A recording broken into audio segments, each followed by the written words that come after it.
سه روز بعد دراز کردن مهلت حبس 4 گمانبر حمله به کروکو سیتی هال در مسکو، امروز دادگاهی بسمانده حبس 4 تاجیکستانی دیگر را تمدید کرد.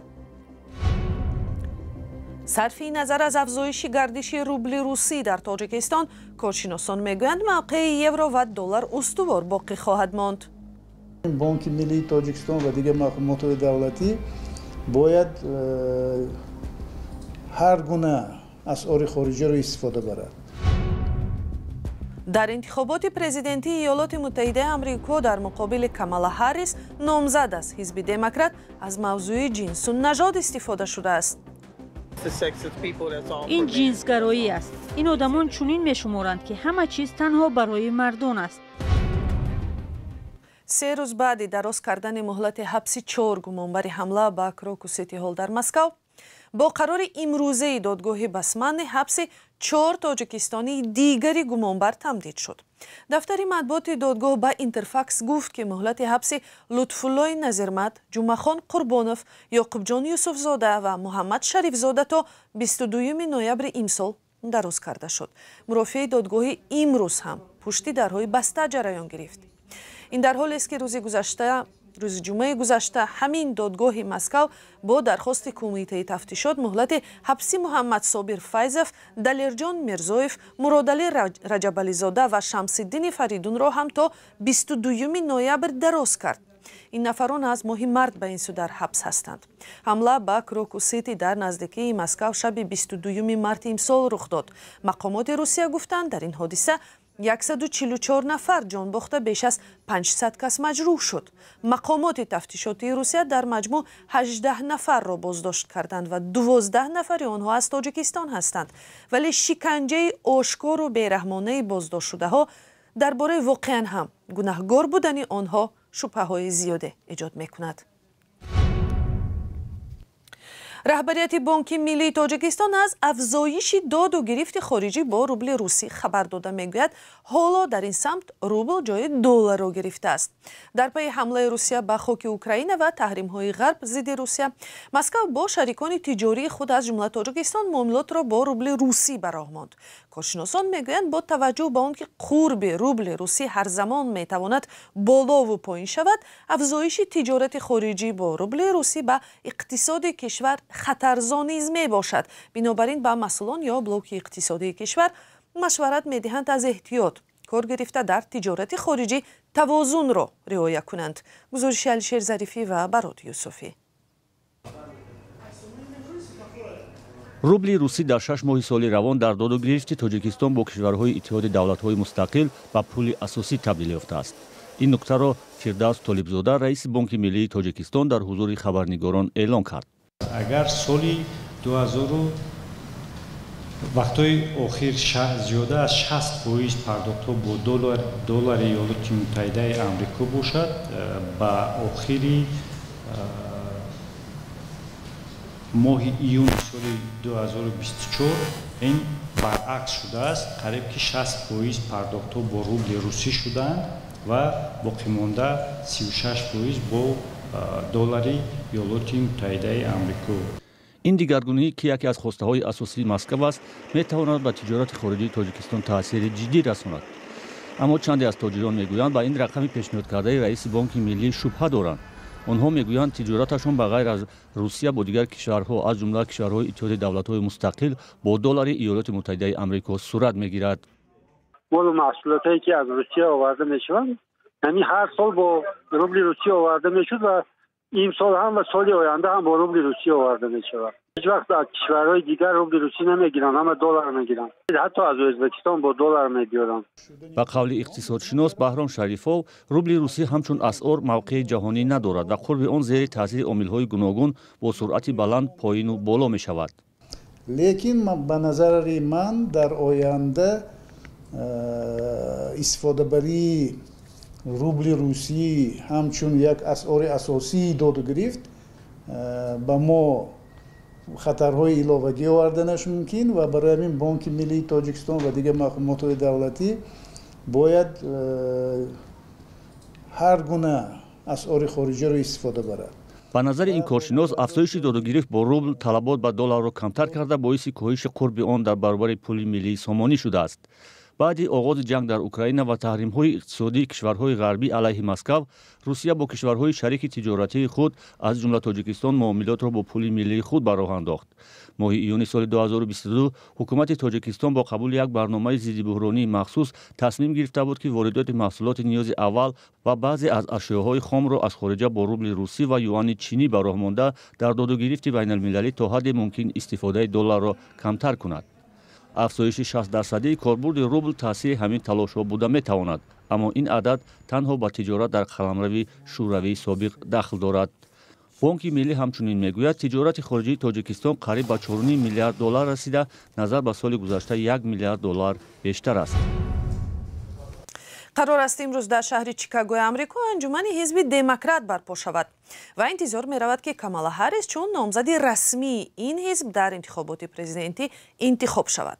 пурсишҳои афкори умум нишон медиҳанд ки дар як моҳи гузашта аз номзадии Ҳаррис нафарони зиёде тарафдорӣ карданд ва эҳтимолан ӯ метавонад дар муқобили Доналд Трампи ҷумҳурихоҳ як рақиби ҷиддие шавад.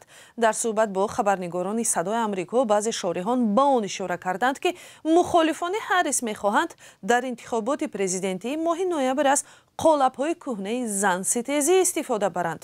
ҷузъиёти бештар дар гузориши ҳамкорам Шаҳлои Гулхоҷа.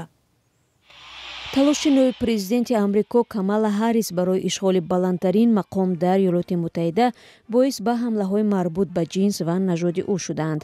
ҳатто либоспӯшӣ ва хандаҳои хосси ӯро ба масхара мекашанд ки ба қавли коршиносон намунаи ошкорои занситезӣ мебошад. Ҳаррис кӯшиш дорад ин анъанаро ки беш аз як аср аз замони аввалин номзадии як зани амрикоӣ ба мақоми президентӣ идома дорад, аз байн барад. аммо таҳлилгарон мегӯянд нажоди омехтаи Камала Ҳаррис ин мушкилотро печидатар мекунад. ин суханони Доналд Трамп, раиси ҷумҳури собиқ ва ҳоло номзад ба президентӣ аз ҳизби ҷумҳурихоҳ аст. ӯ ҳамеша ҳиндӣ буд ва танҳо анъанаҳои ҳиндиро таблиғ мекард. ман намедонистам ки вай сиёҳ буд то он даме ки чанд сол пеш сиёҳ шуд ва ҳоло ӯ мехоҳад ки сиёҳ номида шавад. ман намедонам ки вай ҳиндуст ё сиёҳ. баъзе аз ҷомеашиносон инро занситезӣ меноманд. ин навъи ситезаҷӯӣ омезиши таҳшатноки ҷинсгароӣ ва нажодпарастиест ки махсусан зидди занони сиёҳпӯст равона шудааст. решаи он аз қолабҳое бармеояд ки дар бораи занони сиёҳпӯст вуҷуд доранд ва назарҳое мебошанд ки ба меъёрҳои мардсолории сафедпӯстон рост меоянд. ин ҳамлаҳои таблиғотӣ ҳатто баъзе аз сахттарин мунаққидони ҷумҳурихоҳи Ҳаррисро водор карданд ки ба ин баҳсҳо дахолат кунанд. нисбат ба Камала Ҳаррис инҷо ягон ғарази шахсӣ ва нажодӣ нест. ҷинси ӯ ба ин чиз ҳеҷ дахл надорад. муҳаққиқон мегӯянд аз сӯи занони сунъатгаро пуштибонии ҷиддие ба мушоҳида мерасад. далели ин тораф маҳбуб шудани ҳаракати дӯстона дар Инстаграм аст ки нақши занонро ҳамчун хонашин, модар ва ёвар арзёбӣ мекунанд. бо вуҷуди ин баъзе аз занони райдиҳанда ин ҳамлаҳои ҷинсиро хандаовар мехонанд. ин ҷинсгароӣ аст. ин одамон чунин мешуморанд ки ҳама чиз танҳо барои мардон аст. вақте Клинтон мехост номзадиашро пешбарӣ кунад, онҳо гуфтанд ки ин зан аст. агар бемории занонаи ӯ шурӯъ шавад, чӣ мешавад? ҷангро оғоз мекунад. Браун аз донишгоҳи Ҷорҷтаун ҳадс мезанад ки Трамп аз рӯбарӯ шудан дар майдони баҳс бо Ҳаррис метарсад ва аз ин рӯ аз ҳамлаҳои шахсӣ истифода мекунад. Ҳаррис ва Трамп рӯзҳои охир дар шабакаҳои иҷтимоӣ баҳс карда ҳамдигарро ба канорагирӣ аз мубоҳисае ки рӯзи 10 сентябр пешбинӣ шудааст айбдор карданд. Трамп қадами аввалро бо даъват ба баҳси рӯзи 4 сентябр дар шабакаи хабарии дӯстдоштааш гузошт. ба фикри ман аз ҷониби Трамп ин як иқдоми оқилона аст. бо назардошти он ки Камала Ҳаррис собиқ додситонӣ аст ва мушоҳидаҳо аз баҳсҳояш бисёр одамонро ба он фикр водор мекунад ки ӯ бештар рӯи мушкилоти Доналд Трамп тамаркуз хоҳад кард. аз замоне ки занон дар соли 1920 ҳуқуқи овоздиҳиро ба даст оварданд, ҳузури онҳо дар интихоботи президентӣ афзоиш ёфт. بحث گرامانی 5 کیلو طلا یا طلای ساختکاری شده یک خانواده سوخت به سازمان خرد امانتی قرضی ایمان اینترنشنال در شبکه‌های اجتماعی سال‌های زیاد ایجاد کرد. بسیاری‌ها مناسبت تشکیلات قرضی را با مشتری تنقید کرده خواهان نظارت جدی مقامات گردیدند. این بحث در نشست خبری ماه اوگوست نماینده منطقوی بانک ملی نیز بررسی شد. فرزان محمدی از آن نشست گزارش می‌دهد. ادعای یک خانواده که میگفت سازمان مالیوی ایمان اینترنشنال بیش از 5 کیلوگرم طلایش را گرفت و برنگرداند، در نشست مطبوعاتی نماینده منطقوی بانک ملی نیز باعث بحث گردید. قبلا یک ماه پیش مسئولان ایمان اینترنشنال گفته بودند که این بحث در چهارچوب قانون بررسی و حل شده است، ولی مشتری دعوا دارد که ایمان حقوق مشتری را پایمال نمود و در همه زینه‌های حقوقی دست بالا شد. گپ درباره ساختکاری یا نادرست گذاشتن امانت می رود. واقع حادثه از چه عبارت است؟ اینجا با مسئولیت پیشکی از جانب اکسپرت قرضی، از جانب متخصص‌های و بهادهی طلاواری و در جانب مشتری مسئولیت پیشکی بود. سوالی که ذهن مشتری را بند می‌دارد این است که چرا در وقت قبول طلاواری چنین شبهه نبود و بعد 2 سال این مسئله رو زد. مسئولان ایمان در جواب رسمی به مراجعه خبرنگار رادیو آزادی نوشتند که در اساس سنجش نقشه‌ای نارسایی اموال به گرو گذاشته این قرضگیرنده را آشکار کرده و به صلاحیت مقامات تفتیشاتی گذاشتند. ولی یک نماینده از مدیریت تشکیلات در نشست خبری حالت را به گونه دیگر شرح داد. یکی از بیزوجان وقتی که مشکلی پیدا کردن برای پرداخت پول قرض آنها مراجعه کردند که با ما همین طلا رو برگردونید تا اون که ما باید طلا رو خودمون فروشیم و مبلغ قرض رو سپاریم. در همین حالتی که وقتی از یک میزوجان همین با همین شخصی که گفته‌شان رو با زبان یک کردن ما اون خطاش رو می‌کنیم، در همون حالت معلوم می‌گردد که یکی از طلاها یکی از وی بیشتر میشه. بعد از اون ما سنجش پرد می‌کنیم همون حالت همش مشکل میشه. هر 3 ماه گفته محکم کرده از نو با وای میکنه. ماه اکتبر سال 2022 مقامات انتظامی مدینه جان رؤوفووا و یک کارمند ایمان اینترنشنال را در پیوند به این بحث بازداشت کردند. رؤوفووا با اتهام تصرف پول مالی به کردیت داده شده و ساختکارانه تیار کردن تمغه‌های باج اکسیزی، مارکه‌های مخصوص یا علامت‌های مطابقت و یا استفاده آنها گناهکار دانسته شد و به مهلت 11 سال روانه زندان کرد. نه کشادگیشون دیدم، نه طلامو دیدم، نه بوژتری دیدم، لیکن گردنی من به هم نموندم. تو بوژتری موندی گفته. دادگاه یک کارمند تشکیلات قرضی را که به عائله رؤوفووا در عوض طلا مبلغ داده بود با گمان غیر قانونی دادن کردیت و دیگر اتهام مانند به این به 12 سال حبس محکوم کرد. حالا هر دو محکوم شده بر عوض پرداخت جریمه از حبس رها شدند. در همین حال مسئولان تشکیلات میگویند که یک نفر دیگر در رابطه به این مسئله در نزد قانون باید جواب دهد. یک کارمند دیگه ما که این با هم تحلیلگری همین طلا میباشد ممکن در جلسه قرار بگیرد. بحث بانک‌های قرض دهنده و امانتگذاری تاجیکستان با مزاجانش مسئله نو نیست. در پیوند به این ده‌ها شهروندان کارافتاده از بی‌عدالتی و رعایت نکردن شرطنامه داد و گرفت نسبت بانک‌ها به سود و پروکراتور مراجعت می‌کنند. اما به گفته آنها نه همیشه می‌توانند که حق خود را به دست آورند. وزارت تندرستی تاجیکستان گفت برای پیشگیری از پنجشنبه بیماری آبیله میمون در فرودگاه بین‌المللی دوشنبه سنجش طبی جاری می شود.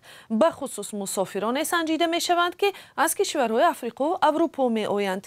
نوروز جعفرف نماینده وزارت گفت در تاجیکستان برای معین کردن این بیماری تست دسترس نیست، ولی نشانه های بیماری معلوم بوده با از نظرگذرانی مشاهده می شوند.